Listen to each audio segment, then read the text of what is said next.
Matrudevobhava. Yeah కుక్షి వివరే కృత్వా స్వయం రక్షతి సర్వతః నమామి జననీం దేవీం పరా ప్రకృతి రూపిణీం కృచ్ఛేణ మహతా దేవ్యా ధారితోహం యదోదరే తత్ప్రసాదాత్ జగద్దృష్టం మాతర్నిత్యం నమోస్తుతే. పృథివ్యా యాని తీర్థాని సాగరాదీని సర్వతః వసంతి యత్ర తాం నౌమి మాతరం భూతిహేతవే. మాతృదేవో భవ, పితృదేవో భవ. ఇప్పుడు మనము చాలామంది కోరిక మేరకు శని భగవానుడు అంటే ఈ రోజు నుంచే ప్రారంభమవుతున్నది 2026 సంవత్సరం. ఈ సంవత్సరం రోజుల్లో ప్రధానంగా ఉండేటువంటి గ్రహాలన్నిటి గురించి కూడా మనం సంవత్సర ఫలితాల్లో చెప్పుకున్నాము. కానీ కొంతమంది ఎక్కువగా శని భగవాను యొక్క దృష్టి చేత కానివ్వండి, స్థాన బలం కానివ్వండి, స్థానం బలం లేకపోవడం వల్ల కానివ్వండి, శని భగవాను చేత బాధింపబడేటటువంటి వారు ప్రత్యేకించి మాకు శని గ్రహ ప్రభావం ఈ 2026 సంవత్సరంలో ఏ ఏ రాశుల వారికి ఎలా ఉంటుంది చెప్పమని అడగటం జరిగిందండి. దాని గురించి కేవలం మనం ఇప్పుడు శని భగవాను యొక్క ప్రభావం ఈ సంవత్సర కాలం పాటు 2026లో ఏ విధమైనటువంటి ప్రభావం ఉంటుంది అనేటటువంటిది వారు అడిగిన కోరిక మేరకు నాకు తెలిసినంత వరకు చాలా విపులంగా చెప్పడానికి నేను ప్రయత్నిస్తాను. ఇక్కడ ఈ సంవత్సర కాలం పాటు కూడా ఈ శని భగవానుడు మీనరాశిలోనే సంచారం చేస్తూ ఉన్నారు. అయితే ఈ శని భగవానుడు సామాన్యంగానే ఈ గోచార రీత్యా 3 జాగాల్లో 3 రాసులలో శుభ ఫలితాలు ఇస్తూ ఉంటారు. మిగతా అంతా కూడా అంటే 3 పోతే ఇక 9, 4 చూసి చూడనట్టుగా పోతూ ఉంటారు. 5 రాసుల్లో మాత్రం కొంచెం విపరీతంగా బాధిస్తారు. ఎట్లా అంటే 5 రాసులు ఏవంటే 7.5 అదే 7 నాటి శని 3 రాసులు, జన్మరాశికి వెనక రాశి, జన్మరాశికి ముందు రాశి, ఇట్లా 3 రాశులు అయిపోయినాయి అక్కడికి. ఇక అర్ధాష్టమ అంటే 4వ స్థానంలో శని భగవానుడు సంచరించేటటువంటి కాలంలో అష్టమ అంటే 8, అర్ధాష్టమ అంటే 4. అందుచేత అర్ధాష్టమ శని ఉన్న వాళ్ళని కూడా చాలా ఇబ్బంది పెడుతూ ఉంటారు ఆయన. అలాగే అష్టమ శని, అష్టమ స్థానం అంటే ఆయుస్థానం, ఆయు కారకుడు కూడా ఈయనే. కాబట్టి అష్టమ శని అనేటటువంటిది కూడా చాలా ప్రమాదకరమైనటువంటిది, కొంచెం ఎక్కువ ఇబ్బందులు గురి చేసేటటువంటిది. కాబట్టి ఈ 5 రాసుల్లో చాలా ఎక్కువగా ఇబ్బంది పెడుతూ ఉంటారు. మిగతా 4 చూసి చూడనట్టుగా అట్లా వెళ్ళిపోతూ ఉంటుంది. మామూలుగా 3 మాత్రమే ఆయన యోగిస్తారు. అయితే ముఖ్యంగా చెప్పుకోవాల్సింది ఏంటంటే చాలామంది చెప్తున్నారు, మరి ఎంతవరకు నిజమో తెలియదు, కానీ వీటికి దృష్టులు యొక్క పని లేదు. కొన్ని విశేష దృష్టులు శని భగవానుడికి ఉన్నాయి. 3 గ్రహాలకు విశేష దృష్టి ఉన్నాయి, అందులో శని భగవానుడు ఒకడు. అయితే ఈ విశేష దృష్టులు దీనికి సంబంధం లేదు. అలాగే యోగములు కొంతమంది చెబుతున్నారు, అది ఎంతవరకు తెలియదు. కానీ నా పరిజ్ఞానం సేకరించిన మేరకు గోచారంలో యోగములు ఏర్పడవు. ఏ గ్రహంతో అయినా యుతి ఏర్పడుగాక. కానీ అక్కడ వ్యక్తి అంటే మానవులకు చెప్పేటటువంటిది ఏంటి, దేశానికి సంబంధించి వాటి గురించి చెప్పేటటువంటి విషయాన్ని పక్కన పెట్టండి. మనం మానవులు చెప్పుకునేటటువంటి జ్యోతిష్యంలో మాత్రం యోగములు ఏర్పడవు. ఇది ఒకటి మీరు గమనించుకోండి. అంటే నా ఛానల్ అభిమానించే వారి కోసం నేను చెప్తున్నాను, దీన్ని ఏదో కాంట్రవర్సీ చేయడానికి కాదు. ఓకే, ఈ విధంగా ఉంటుందండి. ఏ గ్రహం యొక్క గోచారంలో ఫలితాలు ఇదే విధంగా ఉంటూ ఉంటాయి. అయితే వీటి నుంచి మనం తప్పించుకునే మార్గమే లేదా అంటే ఉన్నాయండి, చాలా మార్గాలు ఉన్నాయి. ఇక్కడ ఈ శని త్రయోదశి అనేటటువంటిది మనకి త్రయోదశి రోజున శనివారం రోజున త్రయోదశి కనుక ఏర్పడినట్టయితే దాన్ని శని త్రయోదశి అంటారు. ఆ శని త్రయోదశి రోజున అంటే రోజు మనం పూజ చేసుకోవచ్చు, అది వేరే విషయం. ఆ రోజు మనం చేసేటటువంటి శని భగవానుడు చేసే పూజ మాత్రం చాలా విశేషమైన ఫలితాలు ఇస్తుంది. అందుచేత ఆ దోషాలు చాలా తొలగిపోయేదానికి అవకాశం ఉంటుంది. ఇటువంటి శని త్రయోదశులు ఈ 2026 సంవత్సరంలో 5 సార్లు వస్తున్నదండి. ఎన్నిసార్లు? 5 సార్లు శని త్రయోదశి వస్తున్నది. ఆ డేట్లు కూడా నేను చెప్తాను, మీరు రాసుకునేవాళ్ళు రాసుకోండి.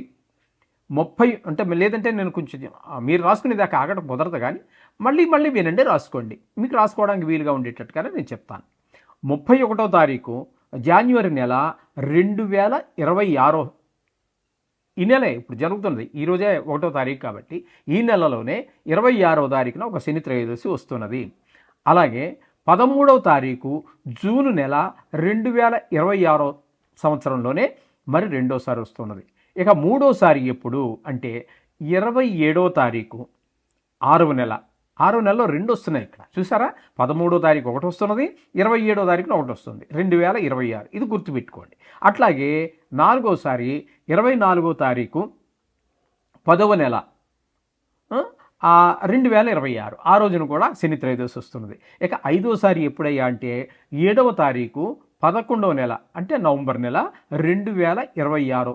ఈ 5 రోజుల్లో ఈ 5 సార్లు వస్తుంది శని త్రయోదశి అనేది. ఆ 5 సార్లలో మీరు ఈ శని భగవాన్ యొక్క దుష్ప్రభావం వల్ల బాధితులు అయితే ఎవరైతే ఉన్నారో, ఇప్పుడు మనం చెప్పుకున్నాం కదా, జన్మంలో శని ఉన్నవారు, అది కూడా ఏళ్ళ శనిలోకే వస్తుంది. ఒకవేళ జాతకంలో కూడా ఉందనుకోండి, దాన్ని బాలారిష్టం అంటాం. ఏ పని ముందుకు వెళ్ళనటువంటి పరిస్థితులు ఉంటాయి.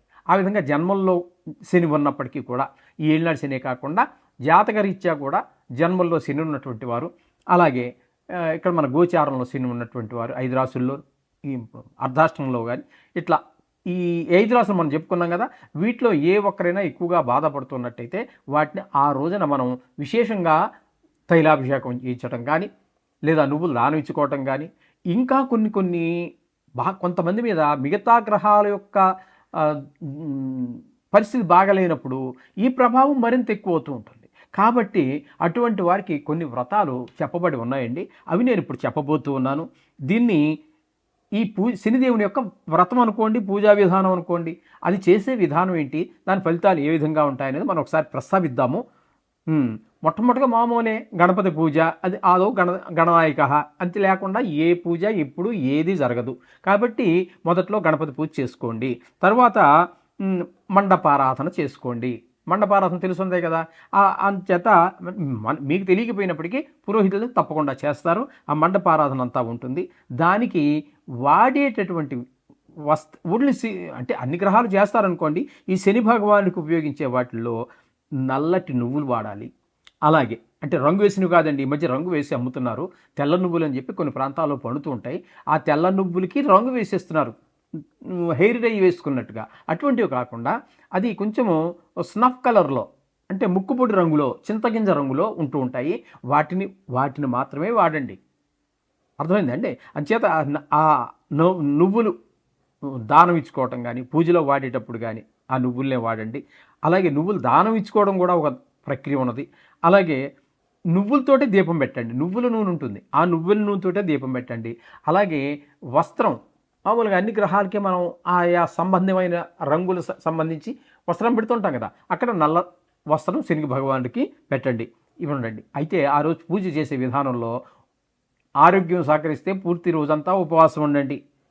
లేదు అంత ఆరోగ్యం సహకరించదు, బీపీ, షుగరు, థైరాయిడ్ ఇత్యాదులు రకరకాల అందరికీ ఉంటున్నాయి కాబట్టి అటువంటి వారు అల్పాహారం కూడా తీసుకోవచ్చు. అలాగే ఉపవాసం ఉన్నవాళ్ళు ఉపవాసం ఉండవచ్చు. ఏదైనా ఈ విధంగా మండపారాధన అంతా చేయాలి. చేసిన తర్వాత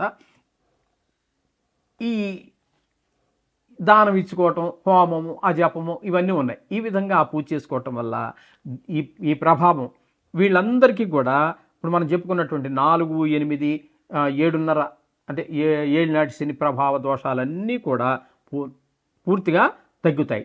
తద్వారా వచ్చే ఫలితం ఏ విధంగా ఉంటుందయ్యా అన్నట్టయితే, ఆ ప్రభావం తగ్గడం ద్వారా ఆర్థికమైనటువంటి ఫైనాన్షియల్ ప్రాబ్లమ్స్ ఉంటే సాల్వ్ అవుతాయి, ఆర్థిక ఇబ్బందులు తొలగిపోతాయి.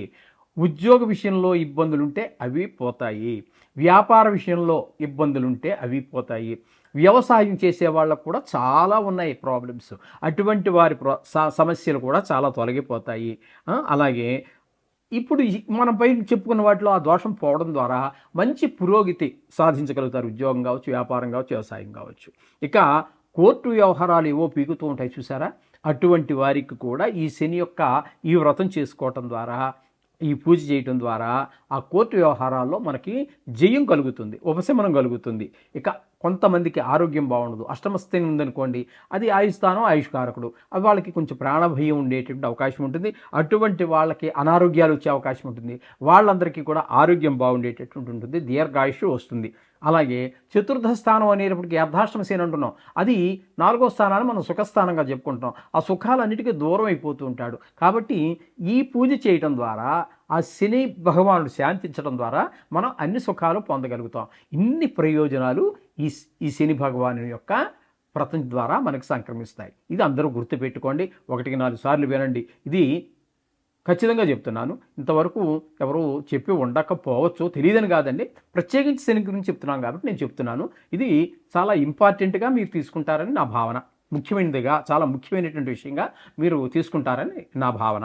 ఇకపోతే ఇందులోనే ఈ సంవత్సర కాలంలో అంతా ఇలాగే ఉంటుందా అంటే కొన్ని మార్పులు చేర్పులు ఉండొచ్చు. వక్రగతి, రిట్రాగ్రేషన్ అంటాం మనం ఇంగ్లీష్లో. దీన్ని వక్రగతి కూడా కొంత నడుస్తోంది ఈ సంవత్సర కాలంలో. అదేంటంటే ఎప్పుడంటే 2026లో 7వ నెలలో, అంటే జూలై నెలలో ప్రారంభం, 26వ తారీఖున ప్రారంభమయ్యి 10వ తారీఖు 12వ నెల డిసెంబర్ 26 వరకు కూడా వక్రగతిలో, అంటే సుమారుగా 137-138 రోజుల పాటు అక్కడ సంచారం చేస్తున్నారు. అయితే ఈయన ఇక్కడి నుంచి మళ్ళీ వెనక్కి వెళ్ళే ప్రసక్తి లేదు. ఆయన అక్కడే ఉంటారు, శని భగవానుడు అదే మీనంలో ఉంటారు. కానీ ఫలితాన్ని మాత్రం వెనక స్థాన ఫలితాన్ని ఇస్తారు. ఇది గమనించుకోండి. ఓకే, ఇది అందరూ గుర్తుపెట్టుకోండి.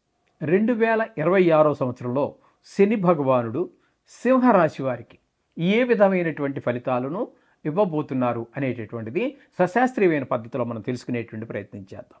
సింహరాశి వారికి అష్టమ శని నడుస్తూ ఉన్నదండి. అష్టమ స్థానంలో కనుక శని భగవానుడు ఉన్నట్టయితే ఏ విధమైన ఫలితాలు ఇస్తారు అనేటటువంటిది మనం సశాస్త్రీయమైన పద్ధతిలోనే తెలుసుకునే ప్రయత్నం చేద్దాము. నానా కార్య విరోధచ్చ వ్యాధి పీడా ధనక్షయ అపమృత్యు భయప్రాప్తి అష్టమస్తే శనౌ భవేతు. అష్టమస్తే 8వ స్థానంలో కనుక శని ఉన్నట్టయితే ఇక్కడ జరిగేటువంటిది ఏంటంటే, ప్రయత్నం చేస్తున్నటువంటి ప్రతి ప్రయత్నము కూడా ఫెయిల్ అవ్వటమే కానీ విజయం సాధించలేము, అందులో ఓడిపోవటమే జరుగుతూ ఉంటుంది. అలాగే బంధుమిత్రులు వీళ్ళందరూ కూడా మనకి విరోధం అయిపోతూ ఉంటారు, కారణం తెలియదు. అలాగే రోగాలు, ధన నష్టం, ధనక్షయం, అపమృత్యువు, ప్రాణభయం కూడా ఏర్పడుతుంది. కారణం ఏంటంటే అష్టమ స్థానం అనేటటువంటిది ఆయుస్థానం కాబట్టి, ఆయుకారకుడైనటువంటి శని ఆ స్థానంలో ఉన్నారు కాబట్టి కొంతమందికి ప్రాణభయం కూడా ఏర్పడే అవకాశం ఉంది. ఆకస్మికంగా అపాయాలు జరిగే అవకాశం కూడా సంభవిస్తూ ఉంటుంది. కాబట్టి ఈ అష్టమ, ఏళ్ళనాడు శని, అర్ధాష్టమాల్లో తీసుకున్నట్టయితే మరీ ఎక్కువ ప్రమాదకారిగా గోచార రీత్యా శని భగవానుడు అష్టమస్థాన సంచారం అనేటటువంటిది మరింత ప్రమాదకారిగా ఉంటుంది. కొంచెం ఇబ్బందులు ఎక్కువ ఉంటాయి. కాబట్టి తప్పకుండా వీరు మనం పైన చెప్పినటువంటి పరిష్కార మార్గాలు ఏవైతే, పరిహారాలు ఏవైతే ఉన్నాయో తప్పకుండా ఆచరించండి. మీరు ఆ శని భగవాన్ యొక్క కృపకి పాత్రలు కండి. వీటినన్నింటినీ ఆయన కృప మన మీద పడితే ఇవి ఏవి దరిచారవు. అందుచేత ఆ విధంగా చేయండి. శుభం భూయాత్.